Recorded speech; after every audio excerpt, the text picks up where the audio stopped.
I am Joshua, 27 years old, and my parents grabbed a microphone at my brother's college graduation to tell 300 people that their second child was completely useless. Before I tell you about how I returned 7 years later as a healthcare CEO to strip them of their power and save the brother they destroyed, let me know where you're watching from in the comments. The heat inside the Agganis Arena was suffocating. It was May 18, 2018. Boston was experiencing an unseasonable heat wave, but the sweat running down my back wasn't just from the temperature. It was from the sheer anxiety of existing in the same space as my family. I sat in row M, seat 14. That was exactly 12 rows behind my parents and my brother, Matthew. They had the premium VIP seats, the ones reserved for the families of the absolute top-tier graduates. I was handed a standard admission ticket the night before and told to find my own way to the arena. My brother Matthew was the golden boy. He wasn't just graduating. He was graduating summa cum laude with a guaranteed fast-track corporate job waiting for him on Monday. He looked like a statue up there on the stage. Crisp robes, perfect hair, a smile that looked like it was manufactured in a lab specifically to make my parents proud. I watched the back of my father's head from my seat. He wore a custom-tailored suit. My mother wore a designer dress that cost more than my rent for the semester. They didn't look back at me. Not once. The ceremony dragged on for hours. Speeches about the future, about potential, about changing the world. I tuned most of it out. I was just doing my duty, showing up, playing the role of the quiet, invisible younger brother. Then came the parent tributes. They selected 5 families of the highest achieving students to come up to the microphone and say a few words. Of course, my parents were chosen. They walked up the stadium steps like royalty ascending a throne. My mother smoothed her skirt. My father adjusted his tie. The spotlight hit them. My father gripped the microphone. His voice boomed through the massive speakers, echoing off the high ceiling. Matthew has always been extraordinary, he started. He looked at my brother, beaming with a pride I had never, ever seen directed at me. From the day he was born, we knew he was special. Smart, driven, a true leader. He paused. He looked at my mother. They shared a little inside joke smile. Then he leaned closer to the microphone. Honestly, we should have stopped after him. A few people in the front rows chuckled, thinking he was just being a little edgy. But my father wasn't done. He looked right out into the crowd and delivered the punchline. Our second child is completely useless. The room roared. 300 people, maybe more. Parents, students, faculty. They laughed. They slapped their knees. They wiped tears of mirth from their eyes. My mother leaned into the microphone, a wide, perfect smile on her face. Well, at least one of them makes us proud. More laughter. More applause. My father waved at the crowd like a comedian walking off after a killer set. I looked at the stage. Matthew was laughing too. He was shaking his head, pointing at my dad playfully. I sat in row M, gripping the plastic armrests of my folding chair so hard my knuckles were bone white. The sound of the laughter was physical, felt like heavy stones hitting my chest. The applause lasted for what felt like an eternity. My vision narrowed to a tunnel. My ears rang. Couldn't breathe. The air in the arena suddenly tasted like ash. I looked around at the strangers laughing near me. They didn't know I was the useless second child. To them, I was just part of the joke. When the ceremony finally ended, the arena erupted into chaos. Families rushed the floor, holding bouquets of flowers and oversized balloons. Cameras flashed everywhere. People were crying tears of joy, hugging their children, celebrating the start of a new life. I stayed in my seat. I sat there as the rows around me emptied. I waited until the crowd thinned out, staring blankly at the folding chairs scattered across the floor. My legs were shaking when I finally stood up. I walked toward the exit, my head down. I just wanted to get to my beat-up Honda Civic and drive back to my cheap sublet. I wanted to disappear, but I didn't make it to my car. As I crossed the massive concrete parking structure, I heard my mother's voice. Joshua, hey, wait up. I stopped. I turned around slowly. My mother was power walking toward me in her heels, looking annoyed. My father and Matthew were trailing a few steps behind her. Matthew was holding a massive bouquet of lilies. "Where were you rushing off to?" my mother snapped. "We have reservations at the Capitol Grill in 20 minutes. I stared at her. My chest was heaving. I could feel the blood pounding in my ears. "You humiliated me in front of 300 people." My father let out a loud, exasperated sigh. He actually rolled his eyes. "Oh, for God's sake, Joshua. It was a joke. Lighten up. You're always so damn sensitive. You told a room full of strangers that I am useless. You said you wished you stopped after Matthew." "We didn't say we wished we stopped," my mother corrected, completely missing the point.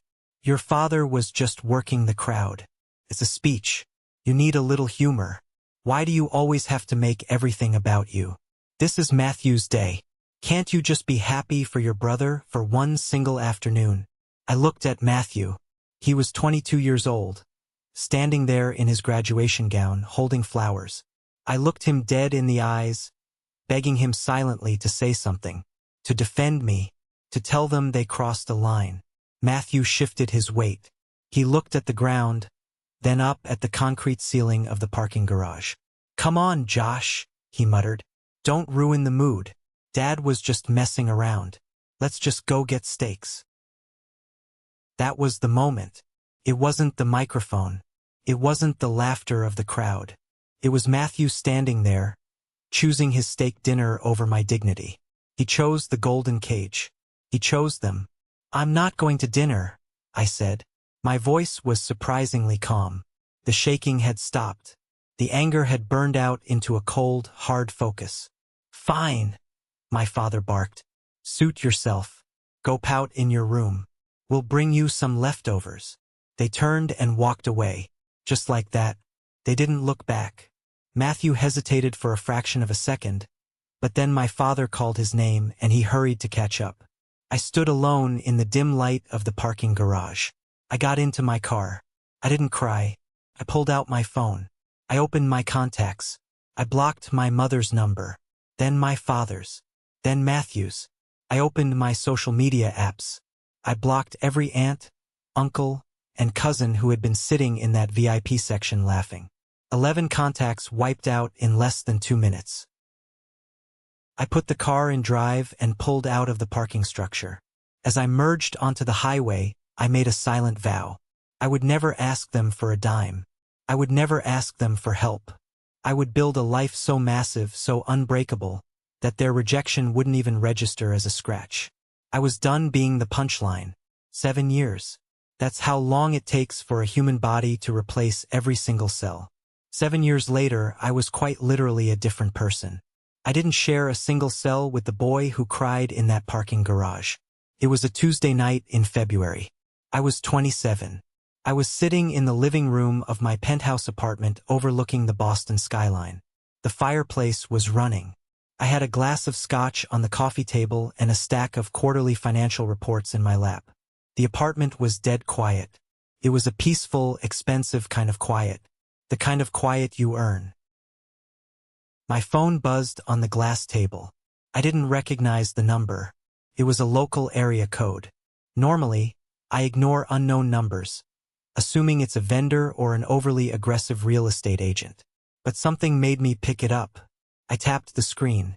It was a text message. 2 sentences. "Joshua, please don't delete this. Come home. Your brother has." The text cut off. Just an ellipsis. I stared at the glowing screen. I knew exactly who it was. The cadence, the demanding undertone wrapped in a plea. It was my mother. My heart did a strange, uncomfortable stutter against my ribs. 7 years of absolute silence. Not a birthday card, not an email, not a word through the grapevine. I had completely isolated myself from their world. I didn't even know if they still lived in the same house in Newton. I set the phone down. I picked up my scotch and took a slow sip. The liquor burned a clean trail down my throat. I looked out at the city lights. My brother has... What? Died? Gotten married? Been arrested? A part of me wanted to block the number immediately and go back to my financial reports. That was the smart move. That was the boundary I had built and defended for nearly a decade.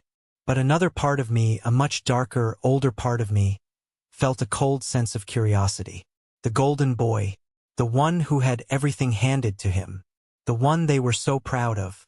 What could possibly have gone so wrong in his perfect, frictionless life that my mother, a woman who would rather swallow glass than admit she needed me, was reaching out to the son she called useless? I didn't reply. I just left the message sitting there on the screen, a digital ghost haunting my living room. I didn't know it yet, but that unfinished sentence was the key to a nightmare. The perfect family facade hadn't just cracked. It had completely collapsed into a pile of rot, and they were desperate for someone to clean up the mess. Part 2.1. The Porsche and the Debt, 1,500 words. I didn't sleep that night. I sat on my expensive leather couch and watched the sun come up over the harbor, letting the ghosts of my past drag me backward. People always talk about family trauma like it's one big explosion. A screaming match, a physical fight, a definitive moment of abuse. But for me, the trauma was a slow drip. It was a million tiny paper cuts over 18 years. It was the architecture of our household. We grew up in a massive colonial house in Newton, Massachusetts. Perfectly manicured lawns, black shutters, a wraparound porch. It looked like the set of a family sitcom. Inside, it was a caste system. Matthew was the ruling class. I was the untouchable. I remember the day Matthew got accepted into his prestigious university.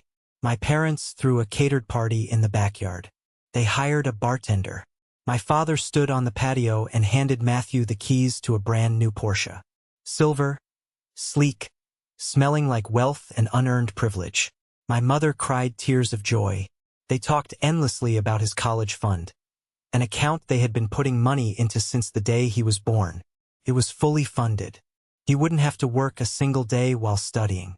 He could focus entirely on networking and maintaining his perfect GPA. 2 years later, my acceptance letters came. I got into a great state school. I walked into the kitchen with the letter, a rare spark of pride in my chest. My father was reading the newspaper. My mother was making espresso.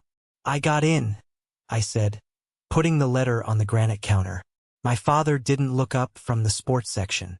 That's nice, Josh. Make sure you check the financial aid package. We just paid for Matthew's semester abroad in London. So you're on your own for tuition. Just like that. No party. No car. Not even a congratulations. Just a cold reminder of my place. I walked out of the kitchen, went to my room, and applied for federal loans.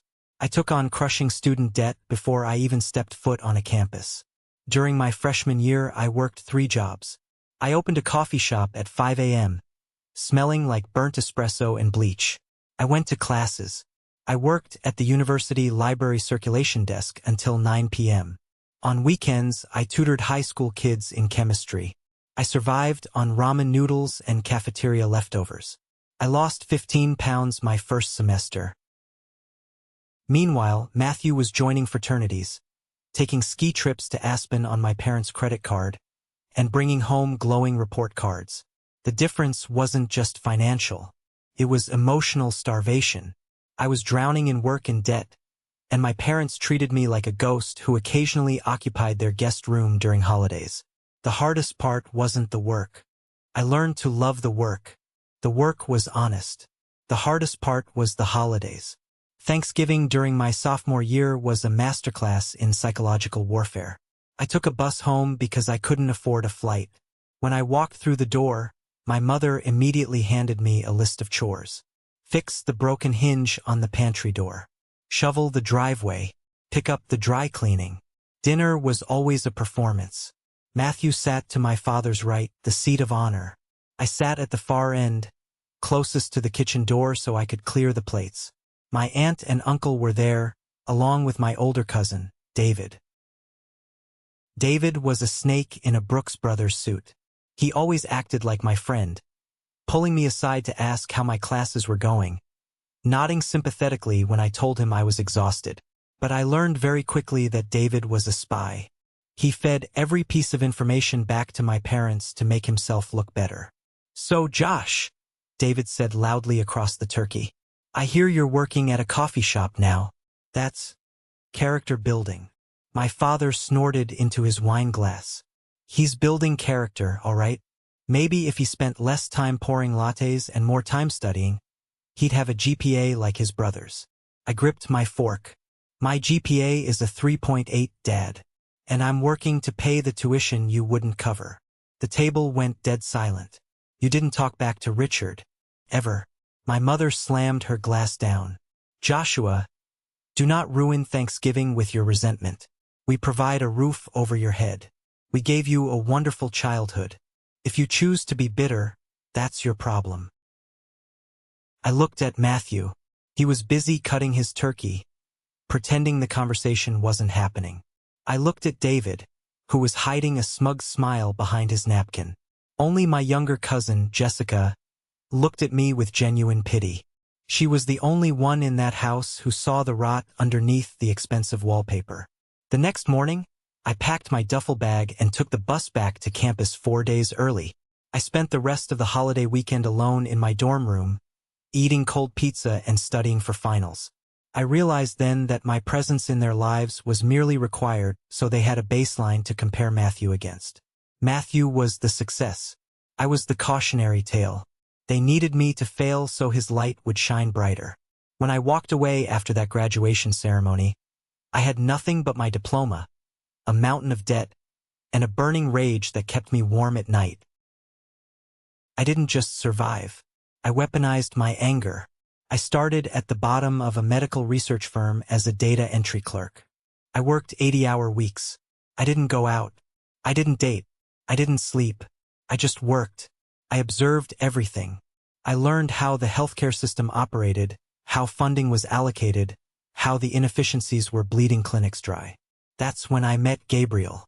He was a brilliant, chaotic software engineer who had the same kind of hunger in his eyes that I did.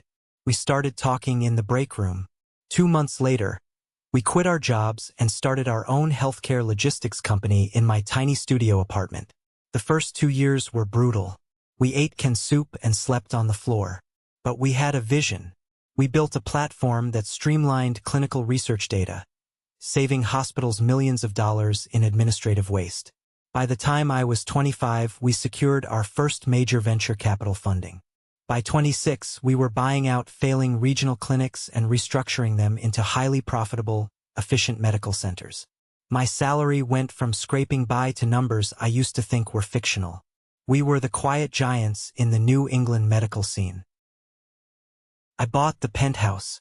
I bought a custom watch. Not to show off, but to prove to the ghosts in my head that I had won. Every time I signed a multi-million-dollar contract, I heard my father's voice echoing in the arena. Our second child is completely useless. I used that memory as rocket fuel. I built a chosen family. Gabriel was my brother in every way that mattered.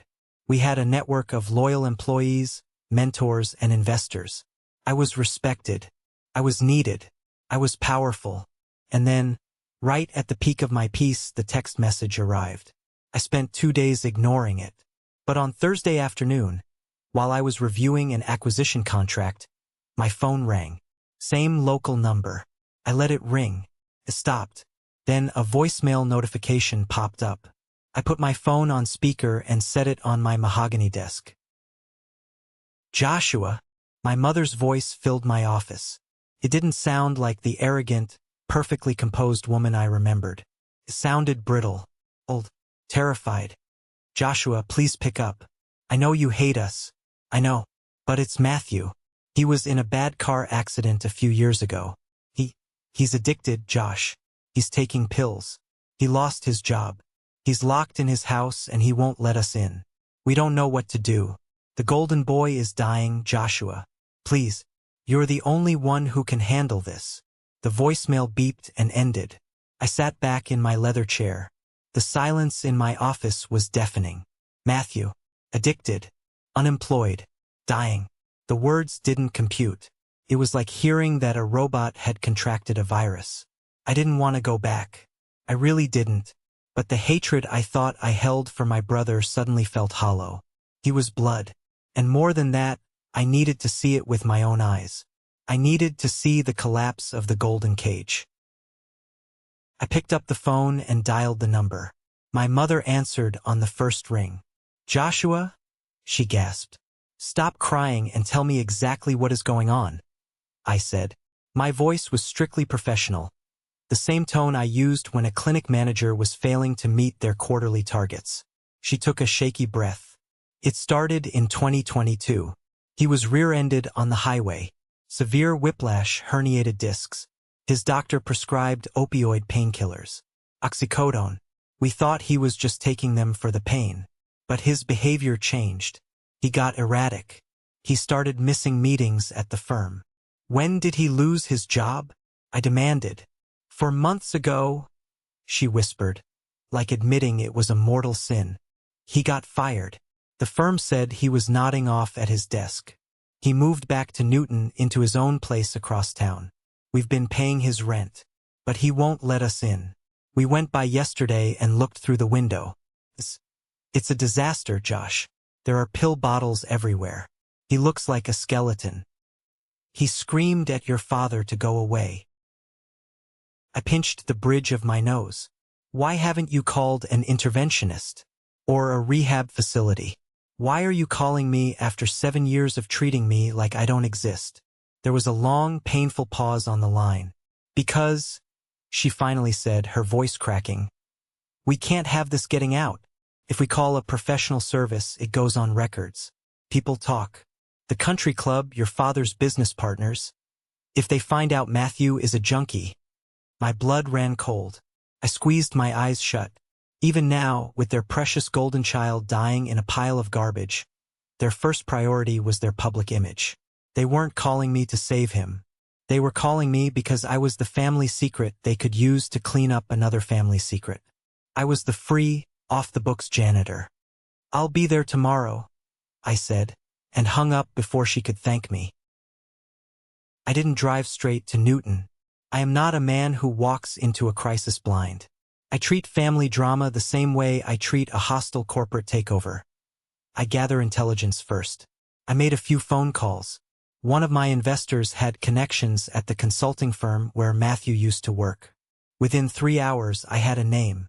Julian. He was Matthew's former direct supervisor. I tracked Julian down at an upscale bar in downtown Boston that evening. I sat next to him, ordered a bourbon, and slid a business card across the damp mahogany counter. Julian looked at the card, saw my title, and his eyebrows raised. "Joshua? You're Matthew's brother?"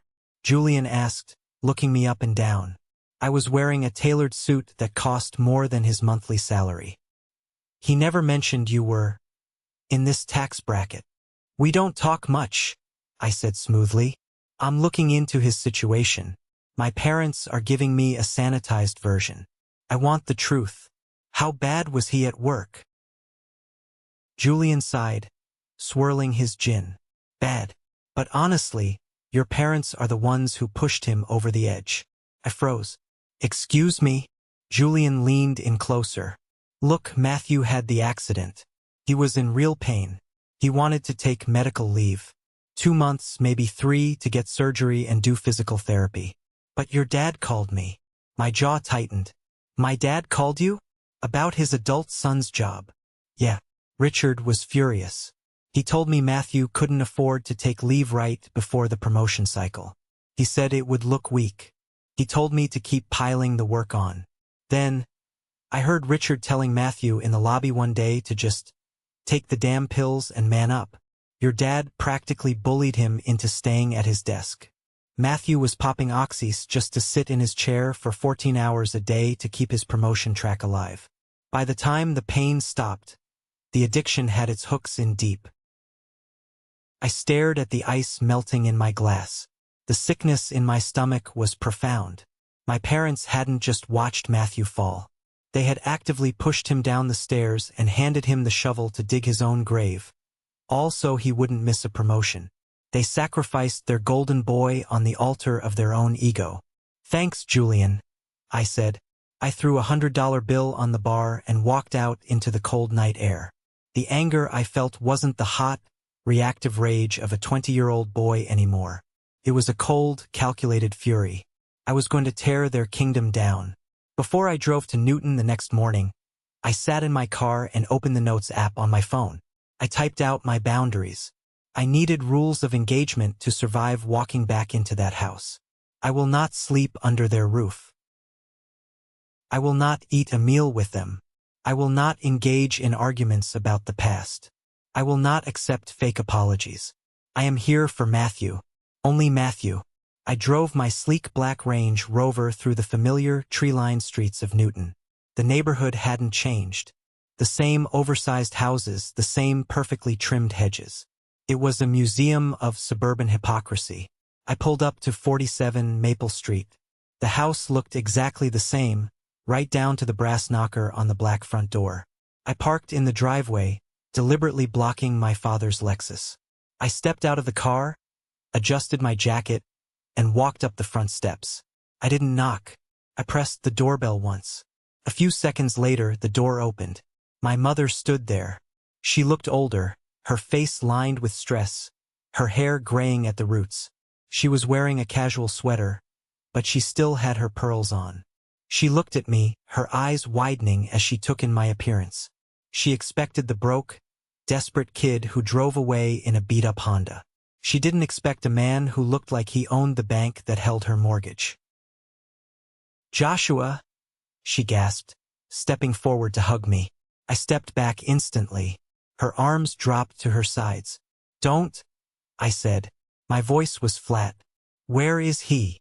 My father appeared in the hallway behind her. He had lost weight and not in a good way. He looked tired, but the arrogant set of his jaw was still there. "He's upstairs," my father said, his tone defensive.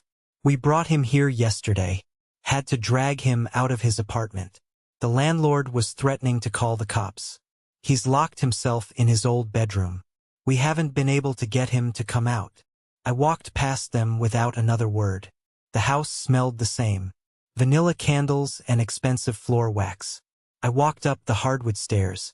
I felt their eyes burning into my back, but they didn't follow me. I reached the end of the hall. The door to Matthew's room was shut. I stood there for a moment, listening. I could hear faint, ragged breathing from the other side. I knocked on the heavy wooden door. 3 sharp raps. "Go away, Dad. I swear to God I'll jump out the window." A voice rasped from inside.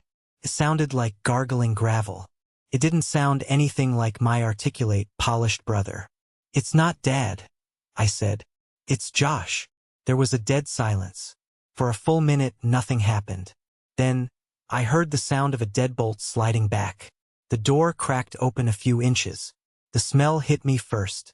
It was a wave of stale sweat, vomit, and the sharp chemical tang of sickness. An eye peered through the crack. It was bloodshot, surrounded by dark, bruised flesh.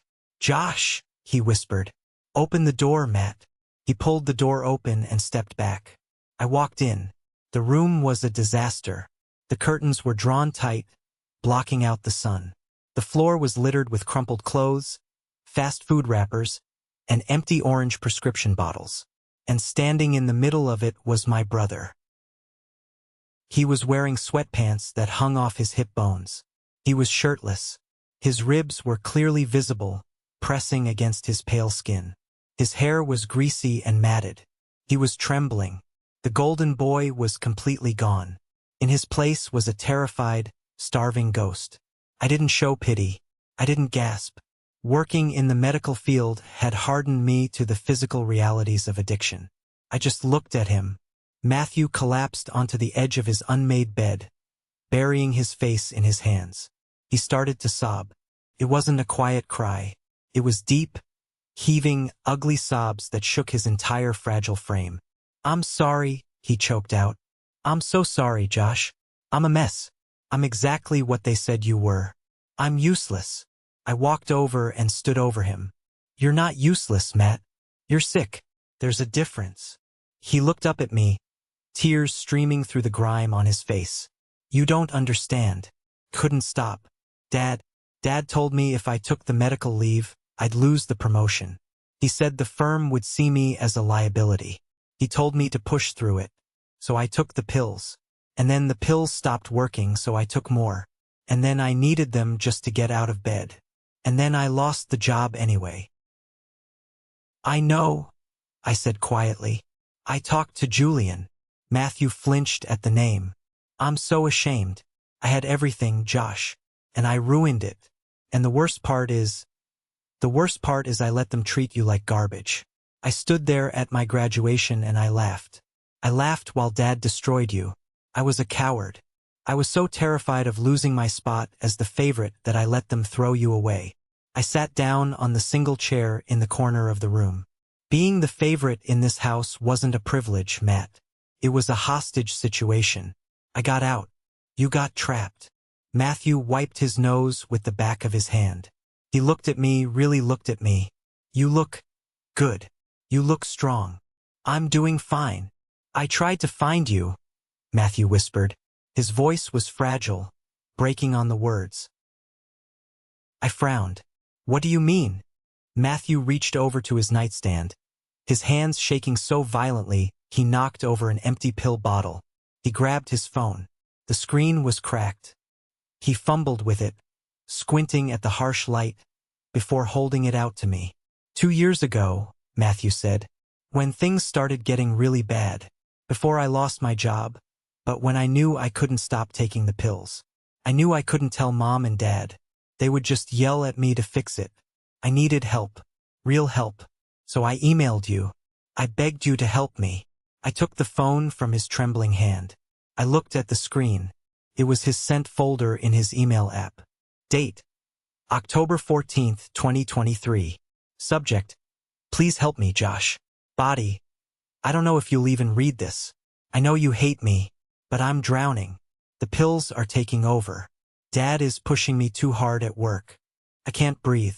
Please, if you have any heart left for me, call me. I need a way out. I stared at the words. My chest tightened. I had never received this email. I checked the to field. The email was sent to Joshua. Kastner.96@gmail.com. My actual email address, the one I had used since high school, was j.kastner96@gmail.com. I looked up at Matthew. Matt, this isn't my email address. I never got this. Matthew frowned, confusion washing over his exhausted face. What? Yes, it is. I clicked on your contact card in my phone. It's the same contact card I've had for you for 10 years. I tapped on the contact details in his phone. I scrolled down to the edit history. My blood turned to absolute ice. The contact card had been manually edited in September 2023, 1 month before Matthew sent his desperate plea for help. The real email address had been deleted, and the fake one had been typed in. There were only 2 other people who had access to Matthew's phone or his passwords. My parents. They knew he was spiraling. They knew he was looking for an escape hatch, and they deliberately severed his only lifeline to me, just to ensure they kept total control over his narrative. They would rather let him sink into a lethal addiction than risk him reaching out to the useless son and exposing their failure. I stood up. The chair scraped loudly against the hardwood floor. Josh, Matthew asked, shrinking back, terrified by the look on my face. What is it? Get up, I commanded. Put a shirt on. We are going downstairs. No, Matthew panicked. No, I can't face them. I can't. You don't have to say a damn word, I said, my voice lethal and calm. I slipped his phone into my jacket pocket. I am going to do the talking. Put a shirt on, Matthew. Now. I walked down the stairs, each step heavy and deliberate. Matthew trailed behind me, clutching the banister like a frightened child. He was wearing a wrinkled gray t-shirt, shivering despite the heat in the house. My parents were sitting in the living room. My mother was nervously sipping tea. My father was pacing by the fireplace, checking his Rolex. They stopped when we entered. Oh, thank God. My mother breathed, standing up. Matthew, sweetheart, come sit down. Joshua, thank you. I knew you could talk some sense into him. Sit down, Richard, I said, pointing at the armchair. I didn't use the word dad. My father bristled at my tone. Excuse me? You don't come into my house and give orders, Joshua. I don't care how old you are. Sit the hell down, I roared.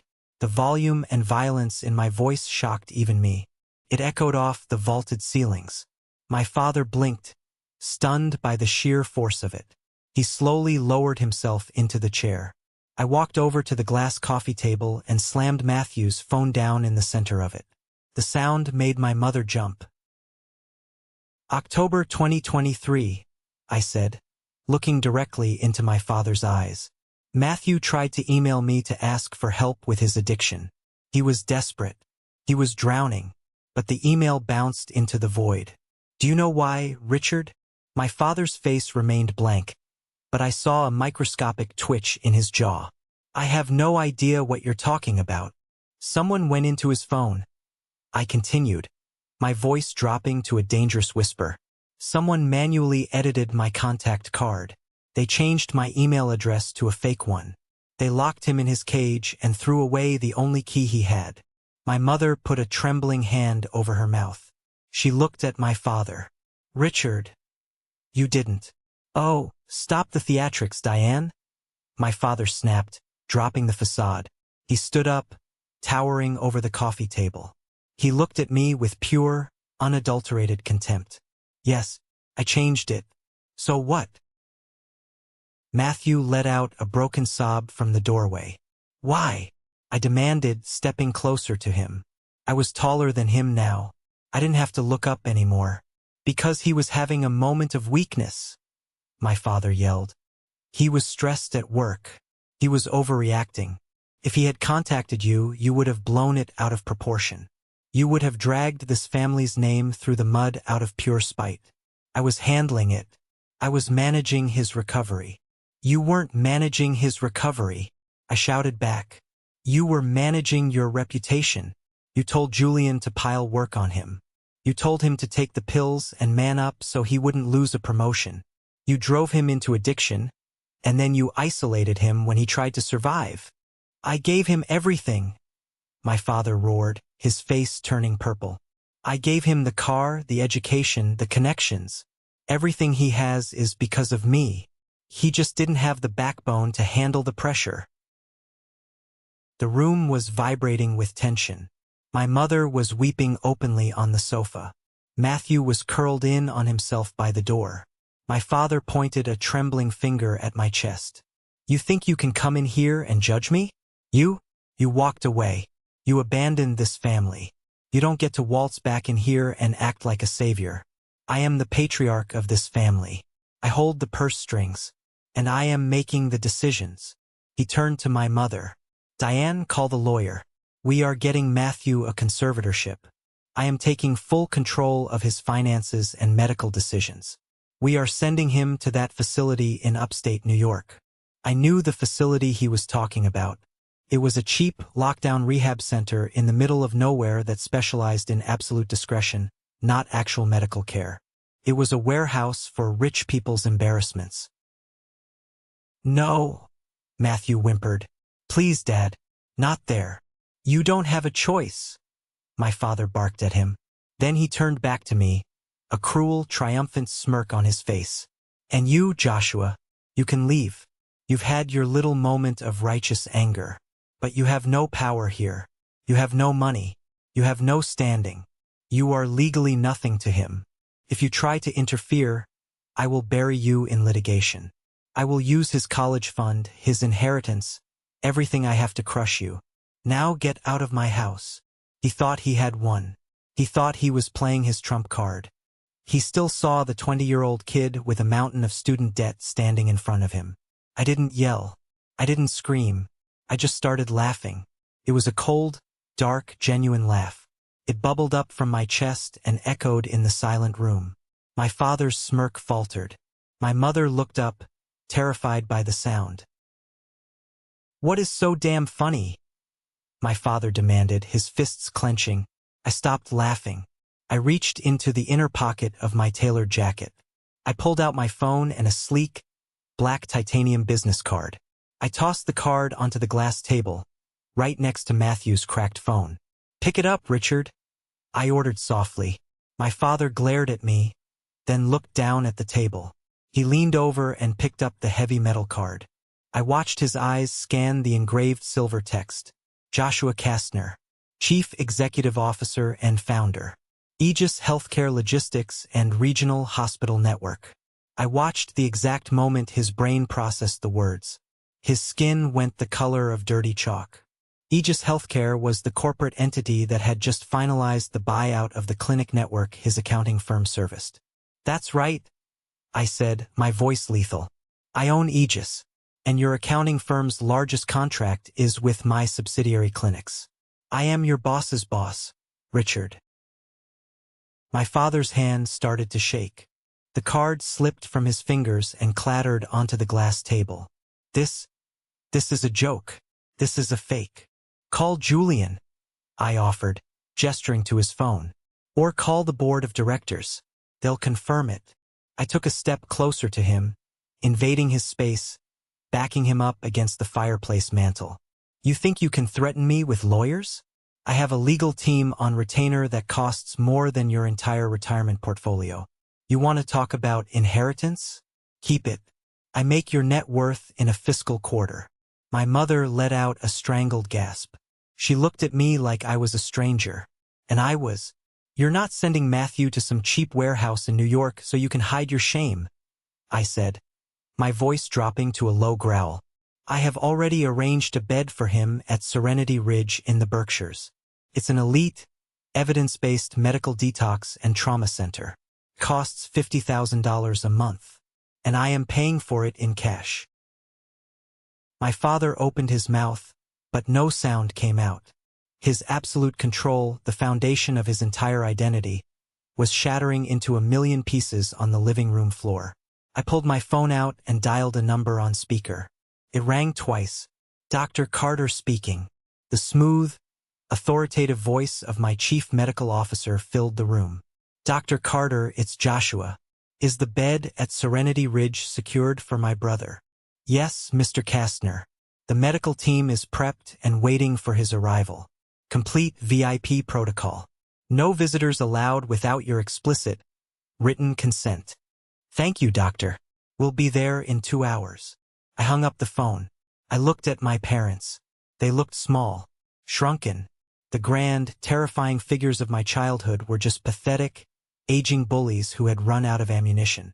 Here is what is going to happen, I dictated, leaving absolutely no room for negotiation.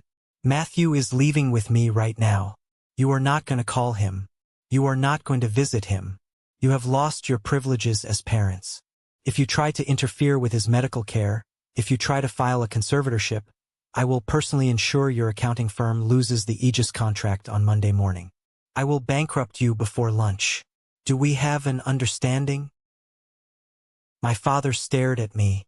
The arrogance was completely gone, replaced by a hollow, terrified defeat. He slowly, barely visibly, nodded his head.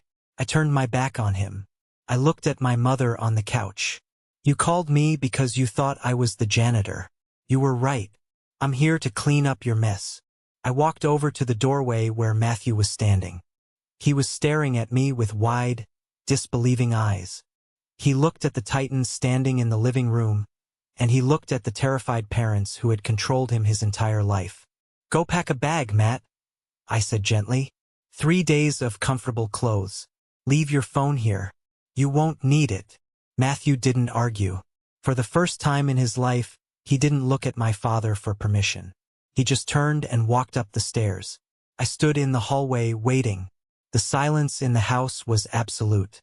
It felt like the air pressure had changed after a massive explosion. My mother buried her face in a throw pillow and wept softly. My father stood by the fireplace, staring at the black titanium business card on the table like it was a live grenade. 10 minutes later, Matthew came down the stairs carrying a small duffel bag. He looked pale, sweating, the withdrawal symptoms starting to kick in. But there was a tiny, fragile spark of relief in his eyes. Ready? I asked. He nodded. We walked to the front door. My mother suddenly jumped up from the couch and ran into the hallway. Matthew! Wait, please, you can't just leave like this. We're your family. We love you. Matthew stopped with his hand on the brass doorknob. He didn't turn around to look at her. His shoulders hunched. You loved the idea of me, Mom. You loved the trophy. You didn't love me. He opened the door and walked out into the sunlight. I looked at my mother one last time. I felt absolutely nothing. No anger, no sadness, no vindication. Just a profound, heavy emptiness where my family used to be. I stepped out onto the porch and pulled the heavy door shut behind me.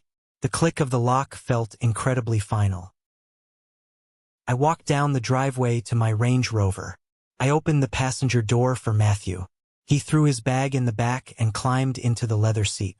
I walked around, got into the driver's side, and started the engine. As I backed out of the driveway, I saw the living room curtain twitch. My father was watching us leave. I didn't look back again. I put the car in drive and accelerated down Maple Street, leaving the perfect white colonial house behind us forever.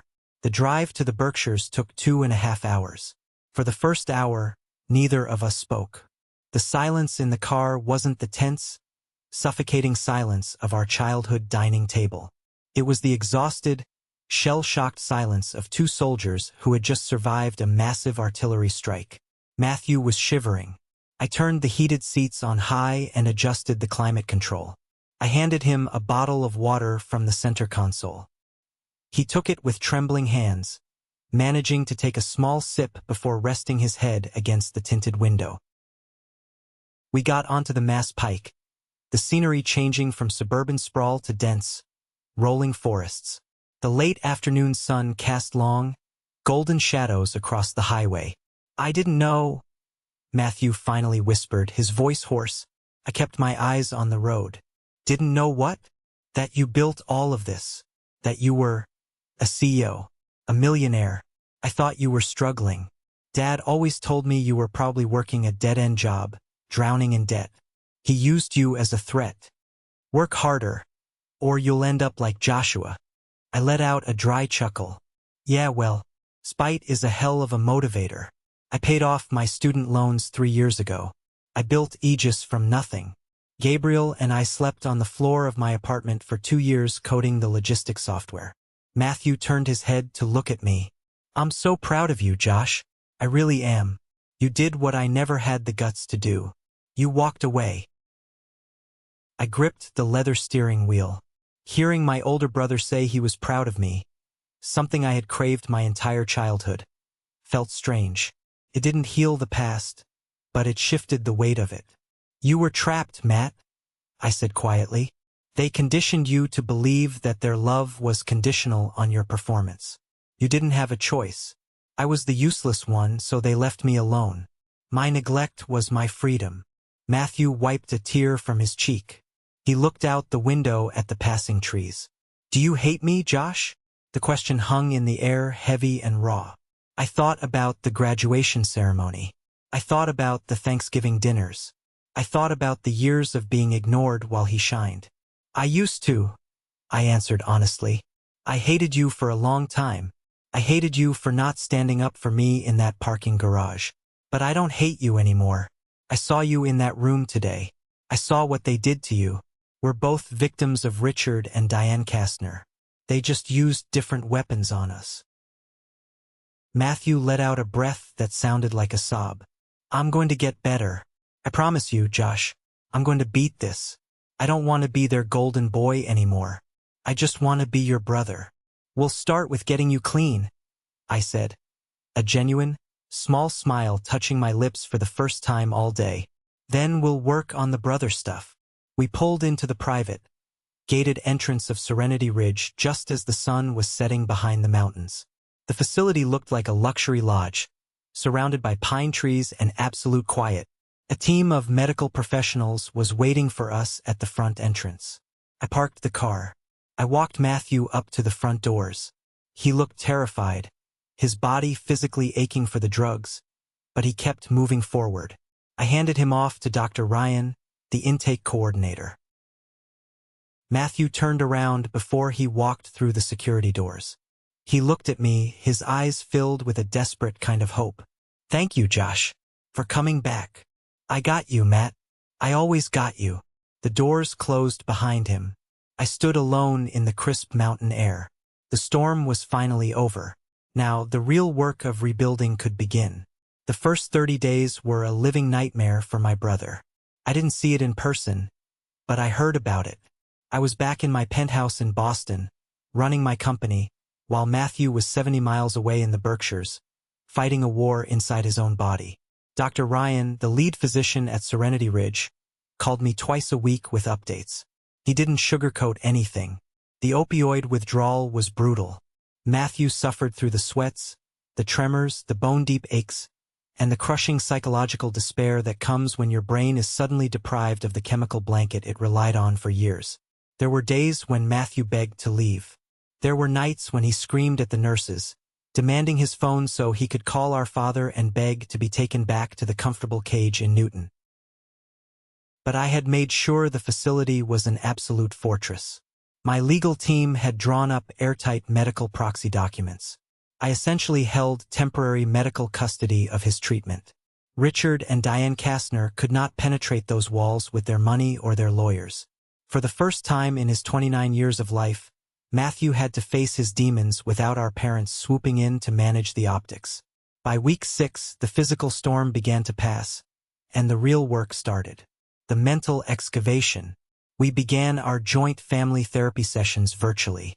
Every Wednesday at 4 p.m., I closed my office door, opened my laptop, and logged into a secure video portal. It was just me, Matthew, and his primary therapist, a sharp, empathetic woman named Dr. Evans. We did not invite our parents. They were the disease. You don't invite the disease into the operating room while you're trying to heal the patient. Seeing Matthew on the screen for the first time was jarring. He looked exhausted, but the sickly gray pallor was gone from his skin. He had put on a few pounds. His eyes, which had been dead and vacant in that dark bedroom, were starting to clear. During our third session, Dr. Evans asked a question that blew the doors off our entire childhood. She looked at the camera and said, "Matthew, I want you to tell Joshua what it actually felt like to be the golden child. Don't tell him what your parents wanted him to see. Tell him the truth." Matthew looked down at his hands. He took a long, shaky breath. "It felt like walking on a tightrope over a volcano," he said softly. "Every single day. If I got an A- instead of an A, Mom would stop talking to me for a week. If I didn't make the varsity team, Dad would look at me with this absolute disgust. I wasn't a son to them, Josh. I was an investment. I was their retirement plan for their egos. I knew that if I slipped even an inch, they would drop me. I saw how easily they threw you away when you didn't fit their mold. I was terrified of becoming you." I sat in my leather chair, staring at the screen. The resentment I had carried for a decade began to evaporate, replaced by a profound sorrow. "And Joshua," Dr. Evans gently pivoted to me, "what do you want Matthew to understand about your experience?" I swallowed the lump in my throat. "I want him to know that being ignored doesn't hurt less than being pressured. It just hurts differently. You were a trophy on a shelf, Matt, but I was the dirt under the rug. I had to build my own life from scratch because I knew no one was coming to save me. I had to become ruthless just to survive." Matthew looked at the camera, tears spilling over his eyelashes. "I'm so sorry I didn't reach down to pull you up, Josh." "I know," I said, "but we're here now." It was during Matthew's 8th week of rehab that the past reached out and tried to drag me back down.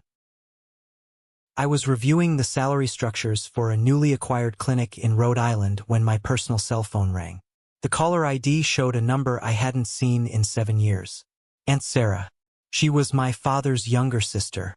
She was always the quiet one at family gatherings, constantly overshadowed by my father's booming, overbearing presence. I hesitated, wondering if my parents were using her as a pawn to get to me. I pressed answer. "Hello, Sarah." "Joshua." Her voice was fragile, trembling like a dry leaf. "Please don't hang up. I heard what happened. I heard you took Matthew away to a facility. Your father is furious. He's threatening to cut everyone out of the inheritance. He's completely losing his mind. Let him keep his money, Sarah. I don't need it, and Matthew doesn't want it." "I know," she sobbed suddenly. "I know you don't. Joshua, I am calling because I need to confess something. The guilt is eating me alive. I haven't slept in weeks. I set my pen down. What did you do? It's not what I did, she cried. It's what I didn't do. Last year, around Thanksgiving, I went over to your parents' house. Your mother asked me to fix a setting on her iPad. While I was doing it, her email application was open. I saw a folder labeled Matthew Intercepts. My grip on the phone tightened until my knuckles ached. Explain. Sarah sniffled loudly. Your father hired a private tech consultant. They mirrored Matthew's phone to your father's laptop. They saw everything. Every text, every email. They knew he was trying to contact you. They intercepted the messages and changed the contact information. I saw the emails Matthew wrote to you, begging for help. I saw them, Joshua. And you didn't say a damn word? I said, my voice dropping to a freezing whisper. I was terrified, Sarah pleaded. Your father manages my husband's accounting firm. He controls our business loans. If I crossed Richard, he would have ruined us financially. I have kids in college, Joshua. I was scared. But seeing what they did to Matthew, watching him waste away while they just tried to hide him, I couldn't keep quiet anymore. I am so sorry. I should have warned you. I closed my eyes. The sheer, staggering level of manipulation was almost impossible to comprehend. My parents had essentially built a digital prison around their own son to protect their reputation. They monitored his descent into addiction and blocked his only exit route. Listen to me, Sarah, I said, my voice remarkably steady. I appreciate you telling me the truth, but you are a coward. You let my brother suffer because you were worried about your husband's salary. Do not ever call this number again. I ended the call and blocked her. The confirmation of the truth didn't make me angry. It made me incredibly grateful that I had walked away when I did. My parents were not just flawed people making mistakes. They were a toxic, destructive system. 90 days. 3 full months. On a bright Tuesday morning in late May, I drove my Range Rover back up the winding mountain roads to Serenity Ridge. The air was crisp and clean, smelling of pine needles and fresh earth. Felt like a fitting day for a resurrection. I parked in front of the main lodge and walked into the reception area. 10 minutes later, a door opened down the hall. I almost didn't recognize him. Matthew walked toward me, carrying the same small duffel bag he had brought with him. He had gained 20 pounds of healthy weight. His skin had color. His hair was cut short and neat. But the biggest difference was his posture. The crushing, invisible weight of our parents' expectations was gone. He stood up straight. He looked like a man, not a frightened child wearing a corporate suit. He dropped his bag and hugged me. It was a real hug. Tight, desperate, and overflowing with gratitude. You did it? I told him, clapping him on the back. I did. He smiled. A genuine, easy smile I hadn't seen since we were little kids playing in the backyard before the grading and the comparison started. And I'm never going back. We drove back toward civilization. But we didn't go to Newton. We didn't even go to Boston. Matthew had made a decision during his therapy sessions. He needed a completely clean break. I drove him to a quiet, working-class suburb in western Massachusetts. With my financial backing, which he treated as a strict loan he swore to repay, he moved into a sober living community. It was a modest house shared with 4 other men in recovery. No luxury, no status. Just accountability, chores, and evening meetings. 2 weeks later, Matthew got a job. Not at a prestigious consulting firm. Not in a high-rise office building. He got a job at a local independent bookstore. He stocked shelves. He organized the history section. He ran the cash register. He made $15 an hour. I drove out to visit him one Sunday afternoon. I walked into the bookstore and watched him for a minute before he saw me. He was recommending a biography to an elderly woman. He was patient, kind, and completely relaxed. The frantic, ambitious energy that used to radiate from him was completely gone. We went to a diner next door and ordered black coffee and pie. Dad sent a lawyer to the sober house last week, Matthew said casually, taking a bite of cherry pie. I set my fork down. Are you serious? What did he want? He wanted me to sign a document releasing my college fund trust to him, claiming I was mentally unfit to manage my own finances. And he brought a letter from Mom, begging me to come home and take a job at a friend's logistics firm. They want me back in the fold. They want the golden boy back. What did you do? Matthew smiled over the rim of his coffee mug. I told the lawyer to get off the property before I called the police for trespassing. And I threw the letter in the trash without opening it. I leaned back in the vinyl booth, staring at my older brother in awe.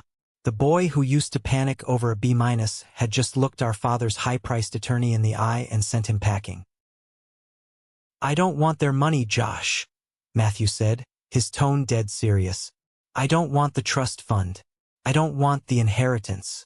This dirty money comes with strings that wrap around your neck and choke you. I like my life now. I like the bookstore. I like my roommates. I sleep 8 hours a night. For the first time in my life, I am exactly who I want to be, not who they demand I be. He had done it. He had finally stepped off the tightrope. That night, I drove back to Boston with a profound sense of peace settling over my chest. The war was over. I had won, but more importantly, Matthew had won. A few weeks later, my company, Aegis Healthcare, officially closed our largest acquisition deal to date. It was a milestone that solidified our dominance in the regional market. I was named CEO of the Year by a major business journal. My face was on the cover. I didn't send a copy to my parents. I didn't care if they saw it or not. Their validation was no longer the currency I dealt in. Instead, I celebrated with the people who actually mattered. Gabriel rented out the private dining room of a high-end steakhouse downtown. Dr. Carter was there, along with the core executive team who had fought in the trenches with me for years. We drank vintage champagne and ate dry-aged ribeyes. Gabriel raised his glass, clinking his fork against the crystal. To Joshua, he announced, grinning across the table. The man who sleeps less than a medical resident and works harder than a freight train. You built an empire out of thin air, my friend. We are all incredibly proud to stand beside you. The table erupted in applause. I looked around the room at these brilliant, loyal, driven people. Dr. Carter gave me a respectful nod. Gabriel shot me a brotherly wink. This was my family. Blood is an accident of biology. It dictates who you share genetics with, but it does not dictate who you have to tolerate, who you have to love, or who gets a seat at your table. Family is the people who stand in the fire with you. Family is the people who want to see you win, not the people who use your failures to make themselves feel taller. I raised my glass back to them. I had never felt more wealthy in my entire life, and it had absolutely nothing to do with the numbers in my bank account. Time has a funny way of smoothing out the sharp edges of trauma. You don't forget, but the memories stop cutting you every time you touch them. It has been nearly a year since I walked into that ruined bedroom and pulled my brother out of the darkness. Matthew is still sober. He was promoted to assistant manager at the bookstore. He's dating a woman who teaches elementary school art. They go hiking on the weekends. He looks incredibly happy. We talk on the phone twice a week. We are finally building the brotherhood that our parents stole from us. Last week, my assistant walked into my office and handed me a stack of mail. Mixed in with the corporate letters and vendor invoices was a thick, cream-colored envelope. The handwriting on the front was unmistakable. The elegant, sweeping cursive of Diane Kastner. It was a Christmas card. I sat at my desk and stared at the envelope. 7 years ago, a piece of mail like this would have sent me into a tailspin. I would have agonized over whether to open it. I would have desperately hoped for an apology, a sign of remorse, a shred of parental love. I picked up the envelope, felt heavy. There was probably a long letter inside. Maybe excuses, maybe blame, maybe another attempt to manipulate me into bringing Matthew back into their web. I didn't open it. I held it over the silver trash can next to my desk, and I dropped it. It landed with a soft thud against the bottom. I didn't feel angry. I didn't feel sad. I just felt completely indifferent. People constantly ask me if I have forgiven my parents. Society puts a massive amount of pressure on victims to forgive their abusers. We are told that holding on to anger is like drinking poison and expecting the other person to die. We are told that family is everything, and you must always find a way to reconcile. But I learned a very hard, very liberating truth over the last year. Forgiveness and reconciliation are two entirely different concepts. I have forgiven Richard and Diane Kastner. I have forgiven them because I finally understand that they are broken, empty people who are entirely ruled by their own insecurities and obsession with public image. I forgive them because holding on to the hatred was keeping me tied to them. Letting go of the anger was the final step in cutting the cord. But I will never reconcile with them. You can forgive a snake for biting you because it is in the snake's nature to bite. But that doesn't mean you invite the snake back into your house to sleep in your bed. My parents are dangerous to my peace and to my brother's survival. I don't wish them harm, but I do not wish them to be in my life. I have established a boundary of absolute zero contact, and that boundary is made of reinforced concrete. They made their choices in that auditorium 7 years ago. They made their choices every time they pushed Matthew toward the edge to save face. Now they get to live in their massive, perfectly decorated, perfectly empty house with their money and their reputations entirely alone. That is the consequence of their architecture. If you have made it this far into the video, I want to say thank you. Sharing this wasn't easy, but I know I am not the only one who has walked this path. I want to leave you with this lesson, something I had to learn through years of pain and struggle. You do not owe your abusers a place in your life just because you share a bloodline. Toxic family systems rely on guilt and obligation to keep you trapped in your assigned role. Whether you are the useless scapegoat or the pressured golden child, you are allowed to walk away. You are allowed to resign from a job you never applied for. Healing doesn't always look like a Hallmark movie where everyone hugs around a turkey dinner at the end. Sometimes, healing looks like blocking phone numbers, walking away from inheritances, and building a beautiful, quiet life far away from the people who broke you. Your peace of mind is the most valuable asset you will ever own. Protect it fiercely. I would love to know what resonated with you the most in this story. What is the biggest lesson you are taking away from my experience? Please leave a comment down below and share your perspective. Or, if you simply agree that setting hard boundaries is necessary for survival, just comment the word good so I know this message reached the right people. Thank you for listening, for validating my journey, and for being part of this incredible community. Until next time, stay strong and protect your peace.